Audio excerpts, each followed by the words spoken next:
नमस्ते, मैं विद्या। आज आपको पढ़ाऊंगी प्रत्यय। हमने पिछले 2 भागों में प्रत्यय किए थे। आज ये प्रत्यय का तीसरा भाग है। इसमें हम कुछ ऐसे प्रत्यय कर रहे हैं जो किसी शब्द में देखने पर समान लगते हैं, लेकिन वे असल में समान नहीं है, उनमें अंतर होता है। तो एक तो तरीका ये है कि हम शब्द को तोड़कर प्रकृति और प्रत्यय को अलग करके हम प्रत्यय पहचाने, जो कि काफी कठिन होता है। एक आसान तरीका और है, हम उस शब्द की व्याख्या करें और व्याख्या के आधार पे जान ले कि इसमें कौन सा प्रत्यय हो सकता है। जैसे एक शब्द है दर्शनीय, तो नॉर्मली हम देखेंगे तो इसके पीछे यह दिखाई देता है, तो हम शब्द बना सकते हैं दर्शन प्लस में यह, जबकि ये गलत होता है। दर्शनीय का अर्थ क्या होता है? देखने योग्य, और योग्य अर्थ में अनीय प्रत्यय लगता है, जो संस्कृत के अनीय प्रत्यय का ही रूप है। तो हम पहले करेंगे अनीय प्रत्यय। अनीय प्रत्यय जहां पर भी लगा होगा उस शब्द का अर्थ योग्य अर्थ में निकलेगा। जैसे हम उस शब्द की व्याख्या करेंगे तो योग्य योग्य योग्य ये अर्थ निकलते जाएंगे। हमने शब्द लिया पठनीय, तो पठनीय शब्द का अर्थ है पठन के योग्य, यानी पढ़ने के योग्य, पठन के योग्य। ये अनीय प्रत्यय धातु में जुड़ता है और इसमें धातु भी संस्कृत की ही होती है। तो हिंदी के विद्यार्थियों के लिए इसको तोड़ के जानना थोड़ा सा कठिन होता है। तो हिंदी के विद्यार्थी इसको व्याख्या करके ही करे। जहां पे योग्य अर्थ निकलता है वहां पे अनीय प्रत्यय करते और प्रत्यय कर दें और ये कृत प्रत्यय में माना जाएगा। पठनीय का अर्थ है पठन के योग्य, पठ के योग्य सही में। कथनीय कथन के योग्य, कहने के योग्य। दर्शनीय दर्श के योग्य। माननीय मान के योग्य। पूजनीय पूजा के योग्य। सोचनीय सोच के योग्य, यानी चिंता करने योग्य। तो इसमें योग्य योग्य योग्य अर्थ निकलते जाएंगे। इनमें मूल रूप से संस्कृत की धातु छुपी हुई है। ये एक प्रकार का कृत प्रत्यय है और योग्य इसका अर्थ निकल रहा है। तो हम इसमें उत्तर लगाएंगे कि इसमें अनीय प्रत्यय है, यानी हिंदी का अनीय प्रत्यय है। देखने में तो ये वाले शब्द भी ऐसे ही लगते हैं, लेकिन इसमें हम देखेंगे मानवीय, तो हम ये नहीं कह सकते मानव के योग्य। मानवीय का मतलब होता है मानव से संबंधित। तो ये जो ईय प्रत्यय होता है ये संबंधित अर्थ देता है, यानी संबंध जोड़ता है। संबंधित। मानवीय मानव से संबंधित। भारतीय भारत से संबंधित, यानी भारतीय का हम बोलते हैं भारत का, तो का के की ये तीनों ही शब्द क्या होते हैं? संबंध बताते हैं। राष्ट्रीय राष्ट्र से संबंधित। जातीय जाति से संबंधित। लेखकीय लेखक से संबंधित। भवदीय और संपादकीय संपादकीय होता है संपादक से संबंधित। इसमें एक शब्द आता है भवदीय, तो ये कैसे बनेगा? ये बनता है भवत प्लस में ईय से। और संस्कृत का शब्द ये भवत का मतलब होता है आप। सामने वाले को हम आदर देते हैं तो आप शब्द का उपयोग करते हैं।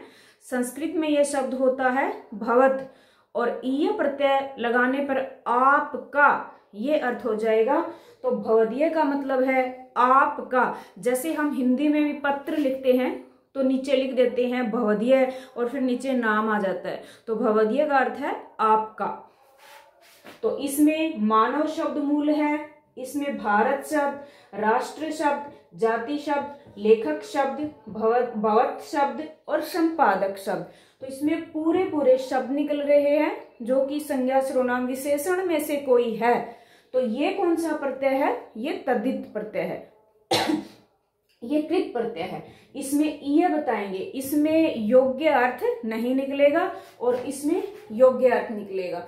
तो देखने में ये समान लगते हैं। मान लो दर्शनीय शब्द आ जाता है तो हम मोटा मोटा सोचें, अगर नहीं पढ़ रखा किसी बच्चे ने, वो तो ईय प्रत्यय ही करके आ जाएगा, क्योंकि एक शब्द निकाल लेगा दर्शन प्लस ये साधारण सा करके और ये पे निशान लगा दिया, जबकि ये गलत है। ये होता है दर्श के योग्य। दर्शन शब्द का कहीं ना कहीं अर्थ दर्श के योग्य ही होता है। दर्शन शब्द में ये प्रत्यय नहीं जुड़ता। दर्श धातु में अनीय प्रत्यय जुड़ने से ये शब्द बनता है दर्शनीय। तो इस प्रकार हम थोड़ी सी बात याद रख के योग्य या फिर संबंधित ये अर्थ जान के ये दोनों ही प्रत्यय हम ठीक कर सकते हैं। तो दर्शनीय शब्द में प्रत्यय कौन सा है? अन्यर प्रत्यय है। संस्कृत में अन्यर कह देंगे, हिंदी में अन्य कह देंगे, दोनों में सेम उदाहरण होंगे। अगला प्रत्यय है त्रिच प्रत्यय। ये संस्कृत का प्रत्यय है, लेकिन एक बार ये एचटेट में पूछा गया हिंदी विषय के अंतर्गत। तो संस्कृत के जो भी प्रत्यय हैं वो ज्यादातर हिंदी में पूछ लिए जाते हैं। ये त्रिच प्रत्यय है और त्रिच का तय हट जाता है, क्योंकि संस्कृत में अंत में जो हलंत वाला व्यंजन होता है उसकी संज्ञा हो जाती है, अर्थात वो कट जाता है। तो इसमें त्रि बचता है सिर्फ। और जब हम संस्कृत में शब्दों की सिद्ध करते हैं तो फिर वो प्रत्यय लगा के त्रि जहां पे होता है वहां पे ता दिखाई देता है। तो अगर हम बात करें कि ये कैसे बनेगा, तो क्री धातु रहेगी संस्कृत की, त्रिच प्रत्यय रहेगा। और जब हम इसको पूरे को सिद्ध करेंगे, चै कट जाएगा यहाँ पे और री को अर होके ये शब्द सिद्ध होता है कर्ता। ये तो बात है संस्कृत की। संस्कृत में हम इसको सिद्ध कर सकते हैं, लेकिन मैं फिलहाल प्रत्यय हिंदी के लिए पढ़ा रही हूं, तो सिद्ध कराने की वो पूरी प्रक्रिया हम यहाँ पे नहीं करेंगे। हम हिंदी के विद्यार्थियों के लिए थोड़े से शॉर्टकट देखेंगे। तो जहां पर भी त्रिच प्रत्यय होगा तो वहां पे एक अंदाजा ये लगाएंगे कि उसके अंत में ता दिखाई देता है, जैसे कर्ता, नेता, अभिनेता, दाता, प्रदाता, विधाता। ऐसे बहुत सारे शब्द बनते जाएंगे।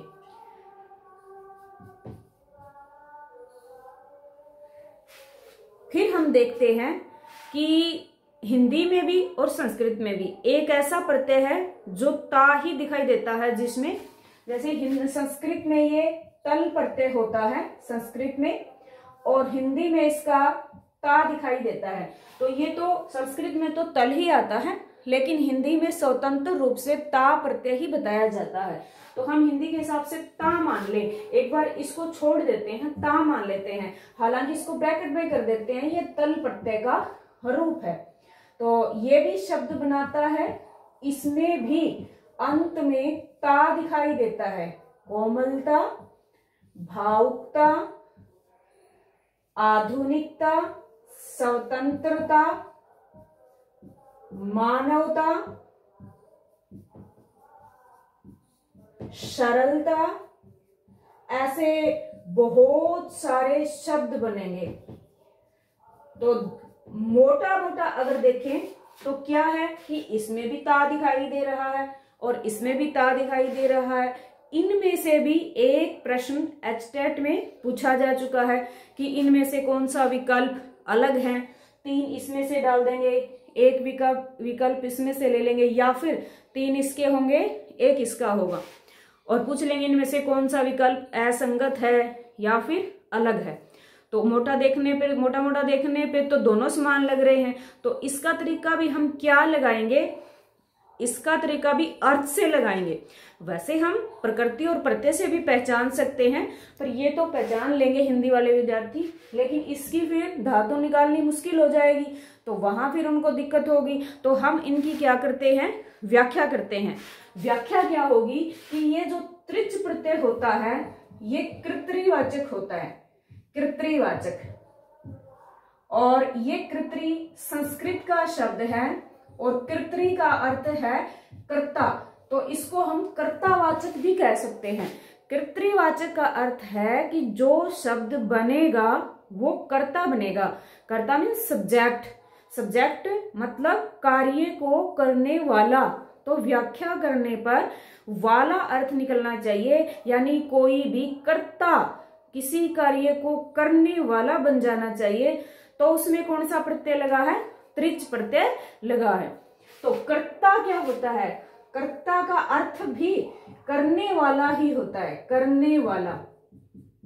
नेता का नेतृत्व करने वाला, नेतृत्व करने वाला। अभिनेता का क्या होता है? अभिनय करने वाला। दाता का देने वाला, प्रदाता का प्रदान करने वाला, विधाता का विधान करने वाला, और व्याख्याता का व्याख्या करने वाला, रचयिता का रचना करने वाला। तो ऐसे करने वाला करने वाला करने वाला ये अर्थ निकल रहे हैं। तो ये कौन सा है? कर्तृवाचक है। और कर्तृवाचक प्रत्यय कौन सा होता है? त्रिच प्रत्यय होता है। तो ये हमें थोड़ा सा ध्यान करना है। अब इसमें आए ता जो प्रत्यय है, इसको हम तोड़ेंगे कोमल प्लस में ता। कोमलता करने वाला, ऐसा तो इसका कोई अर्थ हो नहीं सकता। कोमलता का मतलब क्या है? कोमलता यानी एक भाववाचक संज्ञा है। भावुकता भी भाववाचक संज्ञा है, आधुनिकता भी भाववाचक संज्ञा है, यानी इन शब्दों का अर्थ वाला में नहीं निकल सकता। तो ये कौन सी शब्द बने हैं? ये खुद में भाववाचक संज्ञा बन गई, ये कोई कर्ता नहीं बन सकते। तो जो भाववाचक संज्ञा बनाता है वो ता प्रत्यय है, और जो कर्ता बना देता है वो त्रिच प्रत्यय है। तो इससे हमारे सारे शब्द हल हो जाएंगे। दूसरी बात, इसमें जो मूल होता है वो धातु में होता है, धातु से होता है, संस्कृत की धातु से होता है। तो जो त्रिच प्रत्यय है ये कृत प्रत्यय है, और ता जो प्रत्यय है या तल प्रत्यय कहें, इसमें जो शब्द मिलेंगे वो हमें विशेषण मिलते हैं या फिर संज्ञा मिलते हैं। तो ये तद्धित प्रत्यय है। ये ता या तल तद्धित प्रत्यय हो गए, और ये कृत प्रत्यय हो गया। भाई तल तो बताए संस्कृत में और ता बताए हिंदी में। अगर बाई चांस हिंदी में भी तल और ता दोनों आ जाते हैं तो ऐसी स्थिति में तल प्रत्यय ही बताना होगा आपको। इसी तरह दो प्रत्यय और हैं जो देखने में थोड़े थोड़े समान ही लगते हैं। जैसे एक है अयन प्रत्यय और एक है आयन प्रत्यय। तो पहले हम करते हैं अयन प्रत्यय। अयन प्रत्यय का अर्थ किस अर्थ में लगता है? जानने अर्थ में, रमण करने अर्थ में लगता है। जैसे रामायण शब्द है, राम प्लस में अयन शब्द से बनता है। तो इसका अर्थ है राम के चरित्र को जानना, यानी राम के चरित्र में ही रमण करना, उसी को जानते रहना, उसी में घूमते रहना। तो ये शब्द बनेगा राम प्लस में अयन, और शब्द बन जाएगा रामायण। अब हमने पहले ही क्लास में ये डिस्कस किया था कि जब भी हम प्रत्यय जोड़ते हैं तो लगभग शब्दों के अंतिम स्वर को जीरो कर देते हैं। अब यहाँ पे आ गए ये दो शब्द जहां पे जीरो नहीं किया जाता, अंतिम शब्द को नहीं काटा जाता। तो राम प्लस में अयन, रामायण बनेगा। ये अयन होता है पहले। अब ये न था यहाँ पे अणय कैसे बन गया? तो ये हम देखते हैं कि शब्द में कहीं पर भी री, श मूर्धन्य श या फिर न आ जाए और उसके साथ र आ जाए और उसके साथ न जोड़ना पड़ जाए। कहीं पर भी किसी शब्द में री हो, श हो या फिर र हो, उसके साथ न जोड़ना पड़ जाए तो फिर हम न को किस में बदल देते हैं? ण में बदल देते हैं। और यहाँ पे र होने के कारण ये न किस में बदल जाएगा? ण में बदल जाएगा, और ये शब्द बनेगा रामायण। इसी तरह नारायण शब्द बनता है नारा प्लस में अयन से, नारायण। तो यहाँ पे अयन प्रत्यय है और यहाँ पे आयन प्रत्यय है, धन प्लस में आयन, धनायन। ऋण प्लस में आयन, ऋणायन। कात्य प्लस में आयन, कात्यायन। कात्य एकत्र ऋषि, उसकी संतान कात्य, और उसकी पीढ़ी में चौथी पीढ़ी की संतान में हम प्रत्यय लगाते हैं तो ये बनता है कात्यायन, वात्स्यायन, दांड्यायन। ये दंडी, वत्स, कत ये ऋषियों के नाम हैं और ये दो अलग शब्द हैं। तो इनमें है आयन प्रत्यय और रामायण, और नारायण में है अयन प्रत्यय। तो जब भी हम प्रत्यय पढ़ें तो उन प्रत्ययों पे ज्यादा ध्यान दें जो देखने में एक समान लगते हैं। जो देखने में बिल्कुल अलग अलग दिखते हैं उनमें तो कोई प्रॉब्लम होगी नहीं, वो तो हम आराम से निकाल सकते हैं। जो दिखने में एक समान लगते हैं दिक्कत उन्हीं में होती है, क्योंकि अलग करना उनको ही कठिन होता है। बाकी प्रत्यय तो बिल्कुल आसान है, जैसे भाग्यशाली, गौरवशाली, प्रभावशाली, तो इसमें हमें दिख रहा है कि शाली प्रत्यय है, अंत में हम लगा सकते हैं। जैसे दंडवत, वत प्रत्यय है, इसमें पीछे गुणवान, वान प्रत्यय है, धनवान, वान प्रत्यय है, बुद्धिमान, मान प्रत्यय है। अब इनके स्त्रीलिंग बनाएंगे, बुद्धिमती, धनवती, तो जिसके पीछे मान लगा है उसमें मति प्रत्यय आ जाएगा, और वान लगा है उसमें वती प्रत्यय आ जाएगा। तो बाकी सारे प्रत्यय हम बिल्कुल आसानी से कर सकते हैं। जो प्रत्यय दिखने में समान लग रहे हैं हमें उनकी प्रैक्टिस सबसे ज्यादा करनी है। ये प्रत्यय का तीसरा भाग है। हम प्रत्यय के चौथे भाग में बाकी सारे प्रत्यय जो बहुत ही आसान है, जिसमें समझने वाला कुछ है नहीं, वो एक एक्सरसाइज के माध्यम से कर लेंगे, या फिर बुक में से एक साधारणतः अध्ययन कर लिया जाए, सरसरी नजर दौड़ा ली जाए तो भी वो प्रत्यय आ सकते हैं, इतने मुश्किल नहीं है। तो हम वो प्रत्यय भी करेंगे। नमस्ते।